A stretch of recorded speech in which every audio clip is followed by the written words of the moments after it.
हरियाणा की हर अपडेट के लिए बेल आइकन दबाएं और सब्सक्राइब करें STV हरियाणा न्यूज। नमस्कार, सुपरफास्ट 100 में आपका स्वागत है। आपके साथ मैं हूं खालिद हसन। कृषि कानून के खिलाफ किसानों का आंदोलन 115वें दिन भी जारी है, लेकिन इस गतिरोध का अब तक कोई हल निकलता नहीं दिखाई दे रहा है। एक तरफ जहां किसान अपनी मांगों को लेकर डटे हुए हैं, वहीं सरकार भी पीछे हटने को तैयार नहीं है। अपने आंदोलन को फिर से तेज करने और धार देने के लिए आंदोलनकारी किसान लगातार नई रणनीति पर मंथन कर रहे हैं। शुक्रवार को किसानों ने खेती बचाओ के तहत मंडियों में प्रदर्शन किया।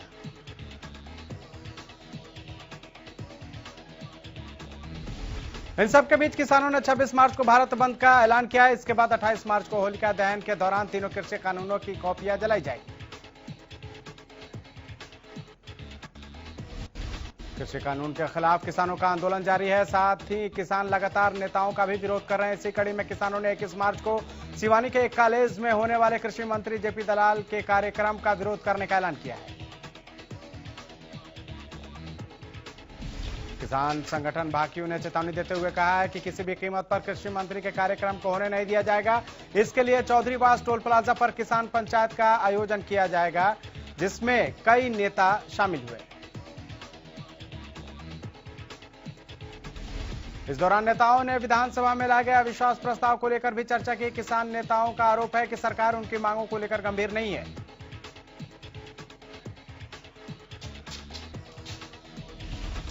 फतेहाबाद के सलामखेड़ा गांव पहुंचे भाकियू के प्रदेश अध्यक्ष गुरनाम सिंह चडूनी ने गुरुद्वारे में माथा टेकने के बाद किसानों के साथ मीटिंग की।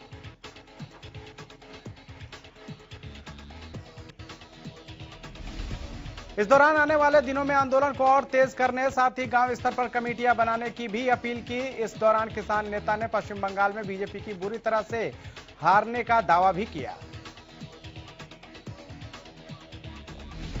गुरनाम सिंह चडूनी ने कहा कि पश्चिम बंगाल में बीजेपी बहुत बुरी तरह से हारने जा रही है। उन्होंने कहा कि सभी चुनावी राज्यों में किसान बीजेपी के विरोध में प्रचार कर रहे हैं और आने वाले दिनों में भी ये प्रचार जारी रहेगा।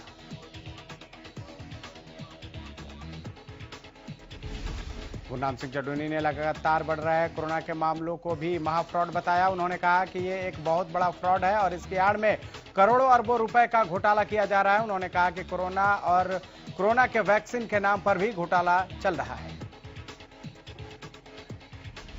घासा बॉर्डर धरना स्थल पर 100 दिन के बाद प्रशासन ने एक तरफ का रास्ता खोल दिया है। किसान नेताओं के मुताबिक धरने के पहले दिन से ही हजारों किसान बॉर्डर के एक तरफ बैठे हुए हैं और दूसरी तरफ का रास्ता किसानों ने कभी भी नहीं रोका। इधर सोनीपत की अनाज मंडी में गेहूं और सरसों की फसल खरीद की तैयारी शुरू हो गई है। अनाज मंडी में आवक शुरू होने से पहले मंडी प्रशासन द्वारा खरीद के लिए सभी इंतजाम पूरे किए जा रहे हैं। सोनीपत में गेहूं और सरसों की फसल पिछले साल के MSP की तुलना में इस बार ज्यादा रेट में बिकेगी। अनाज मंडी में मेरी फसल मेरा ब्यौरा के आधार पर किसानों द्वारा कराए गए रजिस्ट्रेशन के आधार पर फसल की खरीदारी की जाएगी। सरसों की फसल के लिए करीब 1800 से ज्यादा किसानों ने रजिस्ट्रेशन कराया है, जबकि गेहूं की फसल के लिए 28,835 किसानों ने रजिस्ट्रेशन कराया है। जिले में सरसों की फसल की MSP 4,650 रुपए रखी गई है, वहीं गेहूं की MSP 50 रुपए की बढ़ोतरी के साथ 1,975 रुपए तय की गई है। कांग्रेस के पूर्व अध्यक्ष राहुल गांधी ने केंद्र सरकार को महंगाई और बेरोजगारी के मुद्दे पर घेरा है। उन्होंने ट्वीट करते हुए लिखा कि इस सरकार ने क्या बढ़ाया, बेरोजगारी, महंगाई, गरीबी और सिर्फ मित्रों की कमाई। उन्होंने ट्वीट के साथ एक अखबार के आंकड़े को भी साझा किया, जिसमें कहा गया है कि कोविड से पहले 9.9 करोड़ लोग मध्यम वर्ग आय वर्ग के हिस्से थे, जिनकी संख्या घटकर 6.6 करोड़ रह गई है। स्वतंत्रता के 75 साल पूरे होने पर अमृत महोत्सव मनाया जाएगा, जिसके लिए प्रदेश के आला अधिकारियों ने बैठक कर तैयारियों की रणनीति पर चर्चा की। इसके तहत प्रदेश सरकार के मुख्य सचिव विजय वर्धन ने शुक्रवार को चंडीगढ़ में वरिष्ठ अधिकारियों की मीटिंग लेकर निर्देश दिए। करीब 17 महीने तक चलने वाले इस महोत्सव के दौरान सभी विभागों द्वारा ऐसे अनुकरणीय कार्यक्रम आयोजित किए जाने चाहिए, जिनमें देश की आजादी से लेकर वर्तमान समय तक विकास के सफर की झलक दिखाई दे। उन्होंने इस मैराथन महोत्सव के लिए अधिकारियों की एक कमेटी बनाने के भी निर्देश दिए ताकि समय समय पर तैयारियों की समीक्षा की जा सके। मुख्य सचिव ने कहा कि प्रधानमंत्री नरेंद्र मोदी ने अमृत महोत्सव का शुभारंभ करते हुए गत 12 मार्च को गुजरात के साबरमती से दांडी मार्च को हरी झंडी दिखाकर रवाना किया था। मुख्यमंत्री मनोहर लाल ने उसी दिन एक प्रदर्शनी का उद्घाटन कर इस महोत्सव की हरियाणा में भी शुरुआत कर दी थी। उन्होंने अधिकारियों को निर्देश दिए कि 15 अगस्त 2022 तक विभिन्न विभागों द्वारा जितने भी कार्यक्रम आयोजित किए जाएं, उन सबको अमृत महोत्सव से जोड़कर करवाएं ताकि लोगों को अपने देश की आजादी और प्रगति पर गर्व हो। शनिवार को सांसद नायब सैनी कैथल पहुंचे, जहां उन्होंने कोरोना टीकाकरण अभियान का निरीक्षण किया। वैक्सीनेशन के इस कार्यक्रम में बीजेपी नेताओं और कार्यकर्ताओं ने कोरोना के टीके लगवाए। इस अवसर पर पत्रकार वार्ता में सांसद नायब सैनी ने कहा कि कोरोना को भगाने का सबसे कारगर तरीका है कि नियमों का पालन करना। साथ ही उन्होंने वैक्सीनेशन के सफलतापूर्वक अभियान को लेकर पीएम मोदी और डॉक्टरों की तारीफ की। नायब सैनी से जब पूछा गया कि गुरुग्राम नगर निगम ने मंगलवार को मीट की दुकानें बंद करने का फैसला लिया है, तो इस पर सांसद ने प्रतिक्रिया देते हुए कहा कि ये एक अच्छा निर्णय है। देश में कोरोना के तेजी से बढ़ते आंकड़ों ने एक बार फिर लोगों की टेंशन बढ़ा दी है। देश में कोरोना का ग्राफ रोजाना नए रिकॉर्ड बना रहा है। देश में 112 दिनों बाद करीब 41,000 कोरोना केस सामने आए हैं। स्वास्थ्य मंत्रालय की ताजा रिपोर्ट के अनुसार पिछले 24 घंटे में 40,953 नए कोरोना केस आए हैं और 188 लोगों की मौत हो गई है। इससे पहले 28 नवंबर 2020 को 41,810 कोरोना केस दर्ज किए गए थे। महाराष्ट्र में सबसे ज्यादा हालात खराब दिखाई दे रहे हैं, जहां बीते एक दिन में 25,681 नए मामले दर्ज किए गए हैं, जिसके बाद राज्य में संक्रमण के कुल मामले बढ़कर 24,22,000 के पार पहुंच गए हैं। वहीं महाराष्ट्र में अब तक इस महामारी के चलते 53,208 लोगों को अपनी जान गंवानी पड़ी है। हरियाणा में एक बार फिर कोरोना के मामलों में बढ़ोतरी हुई है। बीते 24 घंटे में 872 नए मरीजों की पुष्टि हुई है, जिनमें गुरुग्राम में 184, पंचकुला में 166, करनाल में 114 और अंबाला में 88 नए मामले सामने आए हैं। वहीं कुरुक्षेत्र में 85, यमुनानगर में 59 मामलों की पुष्टि हुई है। प्रदेश में अब तक 3,090 मरीजों की मौत हुई है, जबकि कुल मरीजों का आंकड़ा 2,78,140 पहुंच चुका है। प्रदेश में एक दिन में 448 मरीजों ने कोरोना को मात दी है। वहीं अब तक 2,70,000 से ज्यादा मरीज ठीक होकर अपने घर लौट चुके हैं। पानीपत में कोरोना को लेकर सरकारी दफ्तर के कर्मचारी ही संजीदा नहीं है। हरियाणा न्यूज की टीम ने पानीपत के डाकघर का रियलिटी चेक किया तो पाया कि वहां कर्मचारी कोरोना की गाइडलाइंस को फॉलो नहीं कर रहे हैं। डाकघर के किसी भी कर्मचारी ने चेहरे पर मास्क नहीं लगाया था, जबकि कर्मचारियों के पीछे ही पीएम मोदी की कोरोना नियमों की अपील वाला बैनर भी लगा था। कर्मचारी ही पूरी तरह से लापरवाह नजर आए। प्रदेश में कोरोना के बढ़ते मामलों को लेकर सीएम मनोहर लाल ने जिला उपायुक्तों के साथ वीडियो कॉन्फ्रेंसिंग के जरिए बैठक की। इस बैठक के बाद करनाल जिला प्रशासन ने कोरोना के मामलों को रोकने के लिए रूपरेखा तैयार की है। मीडिया से बातचीत करते हुए डीसी निशांत कुमार यादव ने बताया कि प्रशासन ने स्वास्थ्य विभाग के साथ स्कूलों में कोरोना टेस्टिंग के लिए 17 टीमों का गठन किया है। स्कूल में किसी भी बच्चे या शिक्षक के बिना मास्क के पाए जाने पर स्कूल प्रबंधन के खिलाफ सख्त कार्रवाई की जाएगी। वहीं इसके साथ ही ये टीम होली मिलन समारोह और शादी जैसे भीड़भाड़ वाले कार्यक्रमों में भी सोशल डिस्टेंसिंग समेत कोविड नियमों का पालन करवाने का काम करेगी। इस दौरान कोविड नियमों का पालन न होने पर आयोजकों के खिलाफ सख्त कार्रवाई की जाएगी।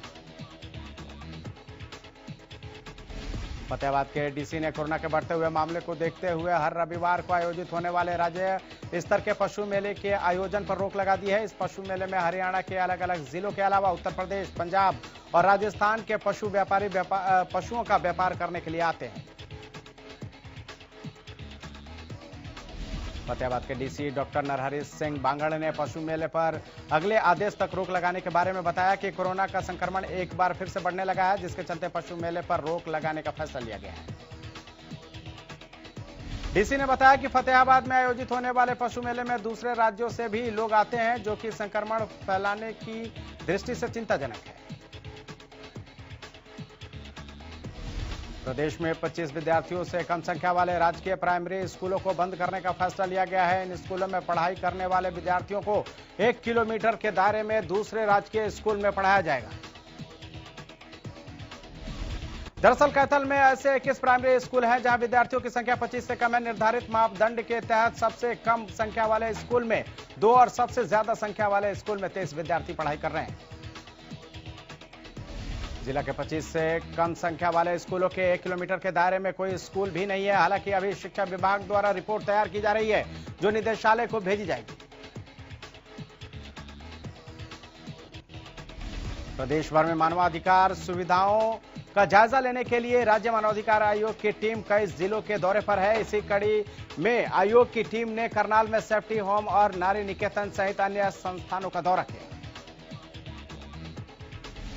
राज्य मानवाधिकार आयोग के चेयरमैन जस्टिस एसके मित्तल की अध्यक्षता में आयोग ने शनिवार को मधुबन स्थित सेफ्टी होम और करनाल में नारी निकेतन में सुविधाओं का जायजा लिया।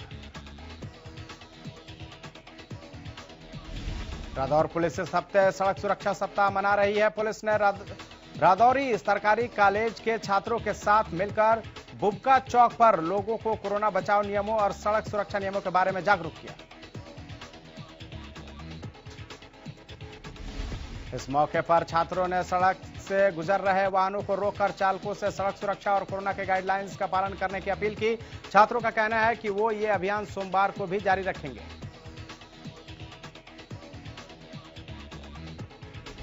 शुक्रवार को श्री विश्वकर्मा स्किल यूनिवर्सिटी में स्किल स्फीयर सम्मेलन का आयोजन किया गया, जिसमें मुख्य रूप से 10 बहुराष्ट्रीय कंपनियों के president, vice president, director, CEO ने हिस्सा लिया।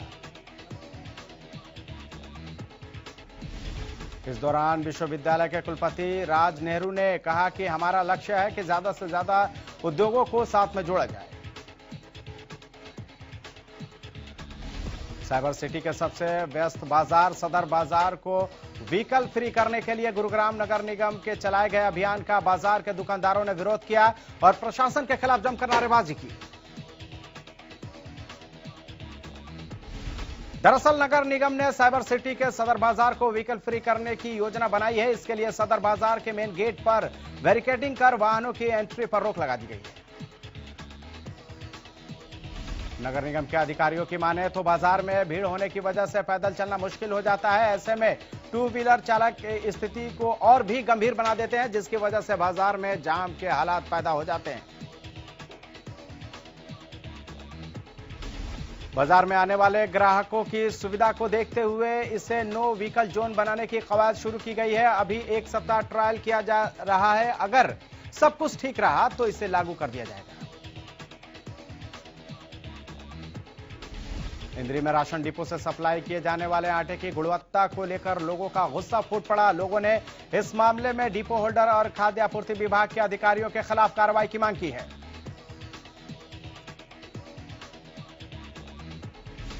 मौके पर पहुंची पार्षद शशिकांता ने भी आटे को जांचने के बाद अधिकारियों को इस बाबत अवगत कराया। लोगों का कहना है कि आटे की क्वालिटी इतनी खराब है कि उस आटे की रोटी खाने के लायक नहीं होती। कुछ लोगों ने आटे से दुर्गंध आने की भी शिकायत की। लोगों का कहना है कि यह काम राशन डिपो होल्डर और अधिकारियों की मिलीभगत से हो रहा है। कालावाली के वार्ड नंबर 3 में 18 जनवरी की रात हुई लूट और अंकुर प्रजापति हत्याकांड में आरोपियों की गिरफ्तारी नहीं होने से नाराज पीड़ित प्रजापति परिवार ने कालावाली पुलिस थाना के सामने अंकुर की अस्थियां रखकर प्रदर्शन किया। इस दौरान पीड़ित परिवार ने पुलिस प्रशासन के खिलाफ जमकर नारेबाजी की। इस मौके पर लोगों को संबोधित करते हुए कालावाली के विधायक शिषपाल केहरवाला ने कहा कि पुलिस अभी तक खाली हाथ है। उन्होंने कहा कि जल्द अंकुर के हत्यारों को पुलिस गिरफ्तार करे वरना बड़ा प्रदर्शन होगा। वहीं पूर्व विधायक बलकौर सिंह ने कहा कि अंकुर प्रजापति के हत्यारों को पकड़ने के लिए पुलिस को टीम बनाकर आरोपियों को जल्द से जल्द गिरफ्तार करना चाहिए। प्रदर्शन कर रहे लोगों ने पुलिस को 10 दिनों का अल्टीमेटम दिया है। 10 दिन में आरोपियों की गिरफ्तारी नहीं होने पर सिरसा के पुलिस कप्तान की कोठी के सामने धरना की चेतावनी दी है। उधर पुलिस ने इस मामले में जल्द ही आरोपियों की गिरफ्तारी की बात कह रही है। एक बार फिर हरियाणा न्यूज की खबर का बड़ा असर देखने को मिला है। फरीदाबाद में नाबालिग से छेड़छाड़ और यौन शोषण के आरोपी अशोक गोयल को पुलिस ने गिरफ्तार कर लिया है। अशोक गोयल को गिरफ्तार करने के बाद पुलिस उसकी मेडिकल जांच के लिए सिविल अस्पताल लेकर पहुंची थी। आपको बता दें कि नाबालिग से छेड़छाड़ और यौन शोषण का आरोपी अशोक गोयल पिछले 5 दिनों से फरार चल रहा था। हरियाणा न्यूज ने इस खबर को प्रमुखता से दिखाया था, जिसके बाद पुलिस ने भी इस मामले में तेजी से कार्रवाई करते हुए अशोक गोयल को गिरफ्तार कर लिया है। प्रदेश में मिलावटखोरों के खिलाफ सीएम फ्लाइंग टीम का एक्शन जारी है। शुक्रवार को हांसी में सीएम फ्लाइंग टीम ने सिटी चौक पर स्थित एक अचार फैक्ट्री में छापेमारी की। इस दौरान फैक्ट्री में करीब 50 अचार के ड्रम भरे मिले, जिनमें से ज्यादातर ड्रमों में रखा अचार खराब हो चुका था। सीएम फ्लाइंग ने फूड सेफ्टी ऑफिसर को बुलाकर अचार के सैंपल लिए। फूड सेफ्टी ऑफिसर ने बताया कि बिना लाइसेंस के ही इस फैक्ट्री को चलाया जा रहा था। बोर्ड परीक्षा में परिणाम सुधारने और सक्षम रैंकिंग में सुधार करने के लिए गोहाना के एसडीएम प्रदीप कुमार ने शिक्षकों के साथ मीटिंग की। इस दौरान परीक्षाओं के परिणाम सुधारने के लिए प्लानिंग बनाकर कार्य करने के लिए प्रेरित किया। एसडीएम ने कहा कि सक्षम रैंकिंग में सोनीपत 8वें स्थान पर है। जिले को पहली रैंकिंग तक लेकर जाना है। इसके लिए प्लानिंग बनाकर उस पर सभी को मिलकर कार्य करना होगा। उन्होंने सभी तक किए गए कार्यों की समीक्षा भी की और कार्य में सुधार किए जाने पर जोर दिया। गोहाना के यात्रियों को देहरादून, आगरा और ब्रजघाट जाने के लिए पहले पानीपत या दूसरे स्टेशनों पर जाकर बसें लेनी पड़ती थी। इससे यात्रियों का समय बर्बाद होता था। यात्रियों की मांग पर रोडवेज विभाग के जिला महाप्रबंधक राहुल जैन के आदेश पर गोहाना बस स्टैंड से देहरादून के लिए सीधी बस सुबह 5:30 बजे बस स्टैंड से चलेगी और पानीपत, शामली, सहारनपुर से होते हुए देहरादून जाएगी। वहां से दोपहर 12 बजे बस वापस चलेगी और इसी रूट से गोहाना आएगी। बस स्टैंड के ड्यूटी इंचार्ज दिलबाग मलिक ने बताया कि गोहाना से आगरा और ब्रजघाट के लिए भी सीधी बसें चलाई जा चुकी हैं। इन बसों के यहां से शुरू होने से रोजाना लाखों रुपए का राजस्व बढ़ेगा, जिससे रोडवेज विभाग को फायदा मिलेगा। होली को लेकर रेलवे यात्रियों की सुविधाओं के लिए कई स्पेशल ट्रेनें चलाई है, जिसको लेकर रेलवे प्रशासन की ओर से तैयारियां की गई हैं ताकि रेल यात्रियों को आने जाने में किसी तरह की असुविधा न हो। इसी को लेकर विभाग ने दैनिक और साप्ताहिक स्पेशल ट्रेन चलाई है, जिसका संचालन शनिवार से शुरू कर दिया गया है। पहले रेलवे द्वारा चलाई जा रही स्पेशल ट्रेनों में वेटिंग की तादाद ज्यादा चल रही थी और अब इन ट्रेनों के चलने से यात्रियों को सुविधा होगी। सिटी बल्लभगढ़ पुलिस टीम ने हॉरर किलिंग मामले में तुरंत कार्रवाई करते हुए 2 आरोपियों को काबू करने में सफलता हासिल की है। आरोपियों की पहचान सोहन पाल और शिव कुमार के रूप में हुई है। बताया जा रहा है कि गिरफ्तार आरोपी लड़की का पिता और चचा है। सागर और मृतक कोमल ने लव मैरिज शादी की थी। जब इस बात की जानकारी कोमल के परिजनों को मिली तो उन्होंने दोनों को अलग करने की कोशिश की, लेकिन दोनों ने पुलिस की सुरक्षा का सहारा लिया। इस बीच कोमल के परिजनों ने दोनों की सगाई कर दी और कोमल को अपने साथ ले गए। कुछ दिन कोमल ने सागर को बताया कि उसके परिजन इस शादी से खुश नहीं है। 18 मार्च को कोमल की एक सहेली के जरिए सागर को कोमल के सुसाइड करने की सूचना मिली। साथ ही यह भी पता चला कि कोमल के परिजनों ने पोस्टमार्टम किए बगैर ही उसका अंतिम संस्कार कर दिया। यहां तक कि इस घटना के बाद कोमल के परिजन भी लापता थे,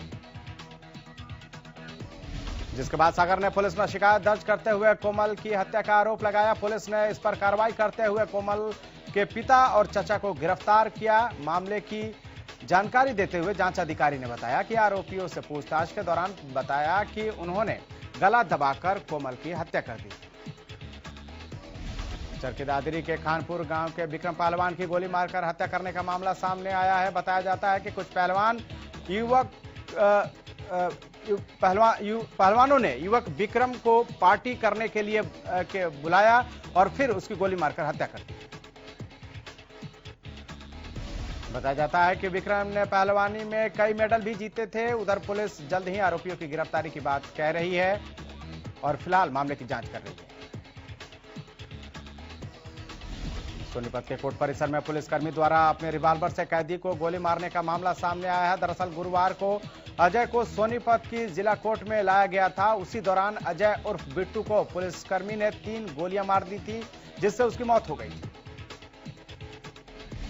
पूरे मामले को लेकर अजय के परिजनों ने अब कई खुलासे किए हैं। उन्होंने पुलिसकर्मी महेश पर गंभीर आरोप लगाते हुए कहा कि महेश खाकी के आड़ में अपराध का धंधा चलाता था, जिसके चलते वो अजय उर्फ बिट्टू की मदद लेता था। उन्होंने बताया कि महेश ने बिट्टू से 15 लाख रुपए लिए थे, लेकिन जब बिट्टू ने उससे रुपए वापस मांगे तो उसने बिट्टू को मौत के घाट उतार दिया। वहीं इस मामले में पुलिस ने पैसे के लेन देन के मामले को नकारा है। फिलहाल मृतक कृष्णा की पत्नी के बयान पर 17 लोगों के नाम लिखवाए गए हैं। फरीदाबाद के बड़खल झील के पास एक युवक की संदिग्ध परिस्थितियों में मौत हो गई। मृतक युवक ज्वेलरी शॉप चलाता था। देर रात बड़खल के सरकारी होटल ग्रे फाल्कन में शराब पीने के लिए आया था। होटल से बाहर निकलने के बाद उसकी मौत हो गई। फिलहाल पुलिस ने मामले में शिकायत के आधार पर केस दर्ज कर जांच शुरू कर दी है।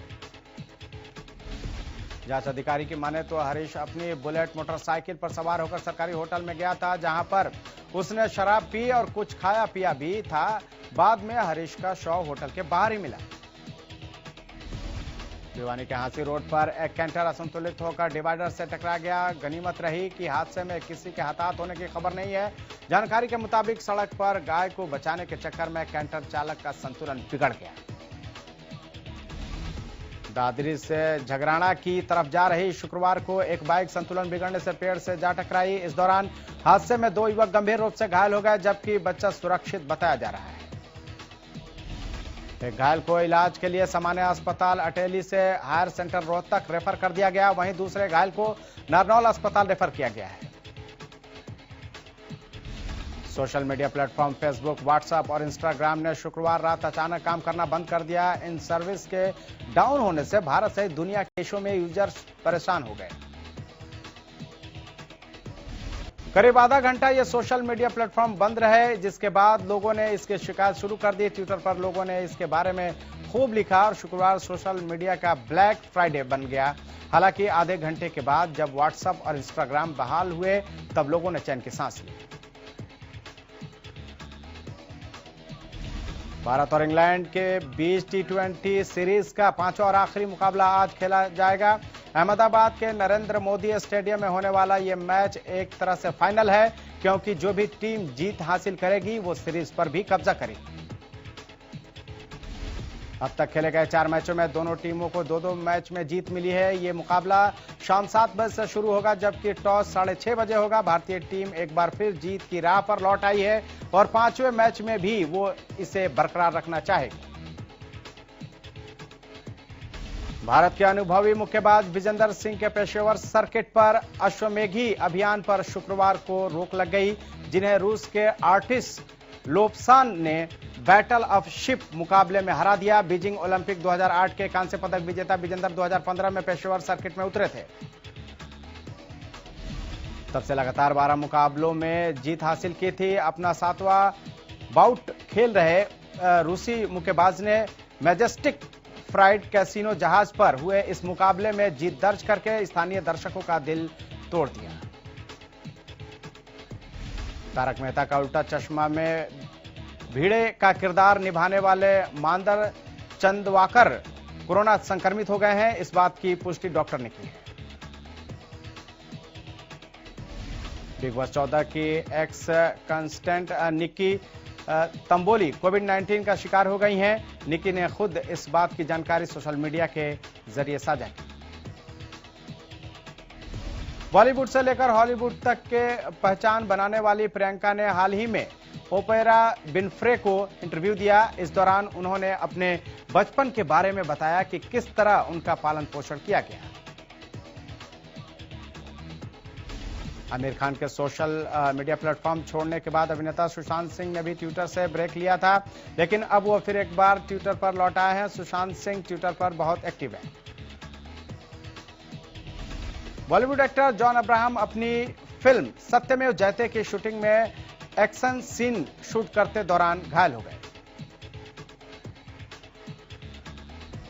अभिनेत्री कंगना रनौत ने लेखक निर्देशक साई परांजपे के 83वें जन्मदिन पर उन्हें याद करते हुए सिनेमा के खोए हुए नायकों में से एक बताया। कंगना ने लिखा, सिनेमा के बहुत सारे ऐसे खोए हुए हीरो हैं जिन्हें मीडिया अक्सर ही भूल जाता है। आज उनमें से एक ऐसी ही महिला नायक, पहली महिला लेखक और निर्देशक साई परांजपे जी का जन्मदिन है। साई परांजपे स्पर्श और चश्मे बद्दूर जैसी असाधारण फिल्में बनाई। आपको जन्मदिन की बहुत बहुत शुभकामनाएं। मैं बॉलीवुड सुपरस्टार धर्मेंद्र ने भी कोरोना वैक्सीन का डोज लिया है। एक्टर ने हाल ही में सोशल मीडिया पर एक वीडियो शेयर की जिसमें वो कोरोना वैक्सीन लगवा रहे हैं।